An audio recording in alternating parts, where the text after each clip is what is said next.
তৃণমূল কংগ্রেসের অন্তর্দ্বন্দ্ব যেন পিছু ছাড়ছে না। বারাসাতে বারবার উঠে আসছে তৃণমূল কংগ্রেসের গোষ্ঠীকোন্দল।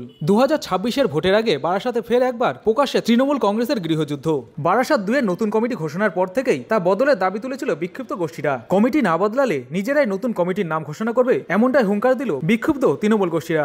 যে নতুন যে প্যানেলের সভাপতি হয়েছে আমরা তারে মানি না, মানব না। দরকার হয় আমরা আলাদা সমন্বয় কমিটি করে ব্লকে আমরা এই যে 85% লোক আছি, আমরা আলাদাভাবে দল চালাবো, তৃণমূলে থাকবো। যদিও হারোয়ার বিধায়ক রকিবুল ইসলাম জানিয়েছেন এই ঘটনা তিনি দলকে জানাবেন, দল যা সিদ্ধান্ত নেবে সেটাই হবে। যদি কারোর এরকম সিদ্ধান্ত থেকে থাকে সেটা আমার তরফ থেকে আপনাদের মাধ্যমে আমি জানলাম, আমি দলকে জানাবো, দল নিশ্চয়ই এটা সিদ্ধান্ত জানাবে। আর তারা কোনো কমিটি তৈরি করতে পারে কিনা, তাদের এখতিয়ার আছে কিনা, সেটা পার্টি বা দল সিদ্ধান্ত নিয়ে বলে দেবে।